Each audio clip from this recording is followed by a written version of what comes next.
Assalamualaikum warahmatullahi wabarakatuh. Selamat pagi. Gimana kabarnya hari ini? Tetap semangat ya. Tetap bersama saya, Khodim Fadli.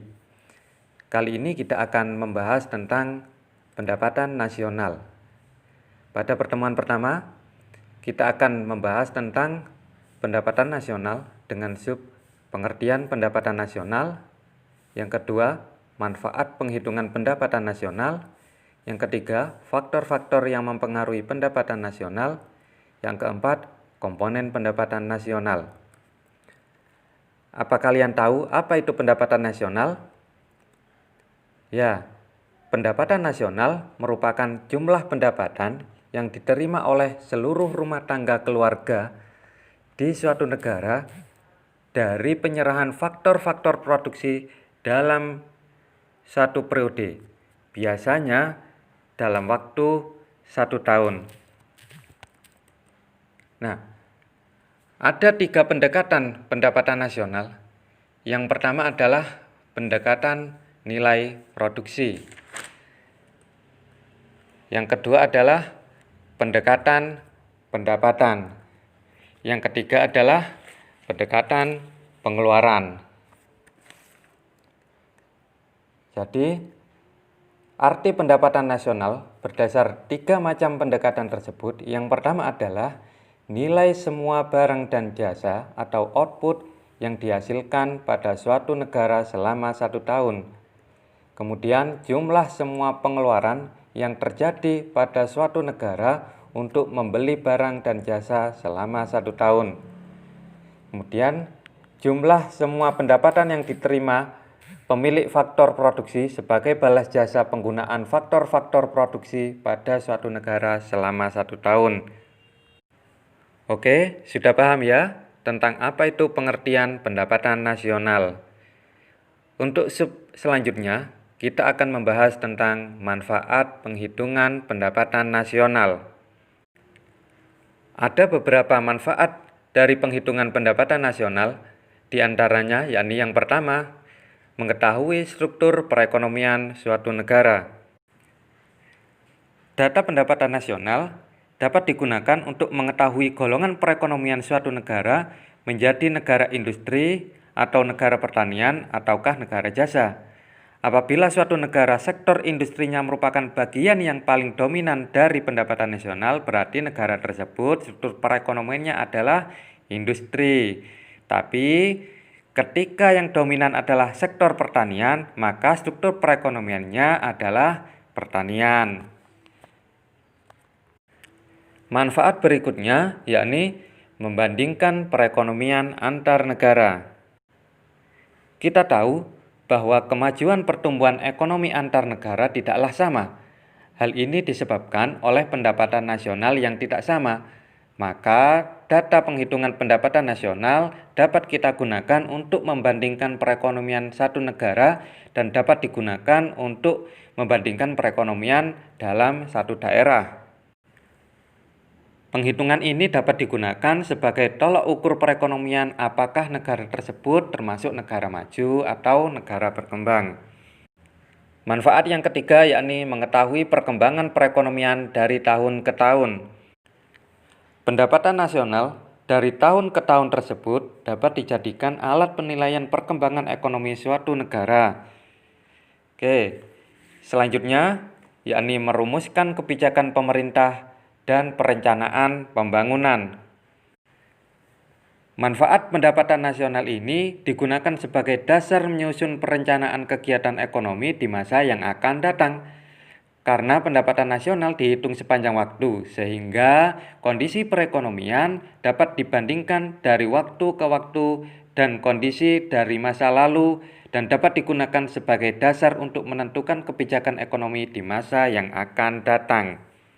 Nah, itu tadi beberapa manfaat penghitungan pendapatan nasional. Tentu masih banyak lagi manfaat-manfaat lain yang dapat diperoleh dari pendapatan nasional. Kita masuk pada pembahasan berikutnya, yakni tentang faktor yang mempengaruhi pendapatan nasional. Faktor yang mempengaruhi pendapatan nasional diantaranya yakni yang pertama, kualitas sumber daya manusia. Kita tahu bahwa tenaga kerja yang unggul dan memiliki kompetensi sesuai bidang pekerjaannya dapat menerima upah yang lebih tinggi.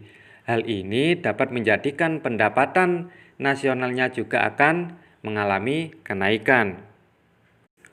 Faktor yang kedua yakni keadaan sumber daya alam. Semakin banyak sumber daya alam yang digunakan oleh suatu negara dan digunakan untuk berproduksi, maka akan menghasilkan keuntungan yang melimpah. Karena dengan memiliki sumber daya alam yang banyak, maka negara tersebut dapat melakukan ekspor. Dari ekspor tersebut akan memperoleh keuntungan yang lebih banyak dan menjadikan pendapatan nasional meningkat. Faktor yang ketiga yakni ketersediaan modal. Suatu negara yang memiliki modal besar untuk mengolah sumber daya dan melakukan produksi dapat dipastikan pendapatan nasionalnya akan tinggi. Jadi, ketika suatu negara memiliki modal yang besar, maka akan dapat melakukan produksi yang banyak dan akan dapat memperoleh pendapatan yang tinggi. Itulah tadi beberapa faktor yang mempengaruhi pendapatan nasional. Untuk selanjutnya, kita akan membahas tentang komponen-komponen pendapatan nasional. Komponen yang pertama yakni GDP atau Gross National Product, atau bahasa Indonesianya adalah Produk Domestik Bruto, yaitu jumlah nilai produk berupa barang dan jasa yang dihasilkan oleh unit-unit produksi di dalam batas wilayah suatu negara atau domestik, baik itu warga negara Indonesia sendiri maupun warga negara asing dalam waktu 1 tahun. Jadi di sini adalah menghitung jumlah nilai produksi barang yang dihasilkan oleh semua warga yang tinggal di negara tersebut.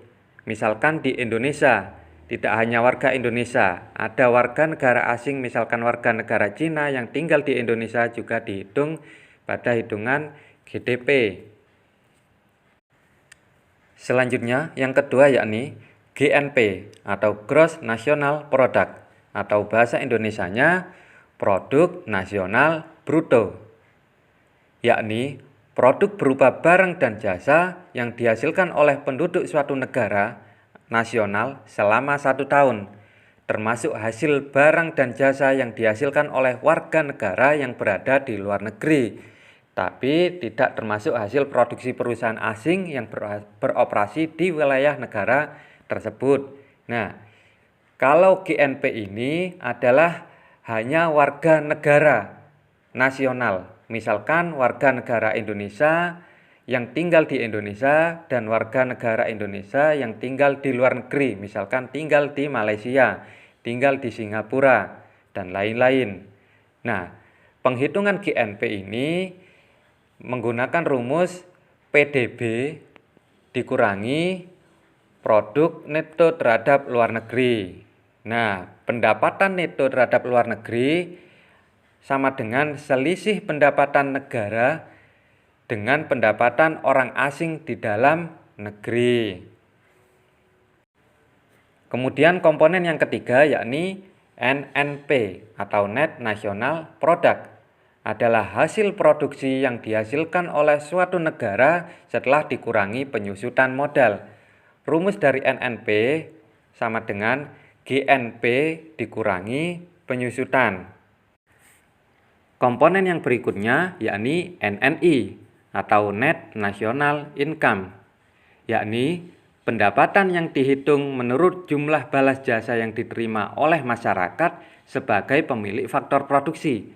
Besarnya NNI dapat diperoleh dari NNP dikurangi pajak tidak langsung. Maka rumus dari NNI sama dengan NNP dikurangi pajak tidak langsung. Komponen berikutnya yakni PI atau Personal Income atau pendapatan perseorangan, yang merupakan jumlah pendapatan yang diterima oleh setiap orang dalam masyarakat, termasuk pendapatan yang diperoleh tanpa melakukan kegiatan apapun. Misalnya gaji seseorang karyawan kantoran, maupun pendapatan wira swasta yang didapatkan secara berantai. Jadi, rumus dari PI ini adalah PI sama dengan NNI ditambah transfer payment dikurangi dana sosial kalau ada, dikurangi pajak perusahaan, iuran asuransi, dikurangi laba yang ditahan. Nah, komponen yang terakhir ini adalah DI atau disposable income, adalah pendapatan yang siap dibelanjakan, yakni pendapatan yang siap untuk dimanfaatkan guna membeli barang dan jasa konsumsi dan selebihnya menjadi tabungan yang disalurkan menjadi investasi. Maka rumus dari DI ini adalah DI sama dengan PI dikurangi pajak tidak langsung. PI dikurangi pajak langsung. Demikian pembahasan kita kali ini. Mudah-mudahan bermanfaat dan tetap semangat, selalu jaga kesehatan. Jika ada yang kurang jelas, silakan tanya di kelas kalian masing-masing. Sampai berjumpa lagi dengan saya, Hotim Fadli, di pembahasan selanjutnya. Wassalamualaikum warahmatullahi wabarakatuh.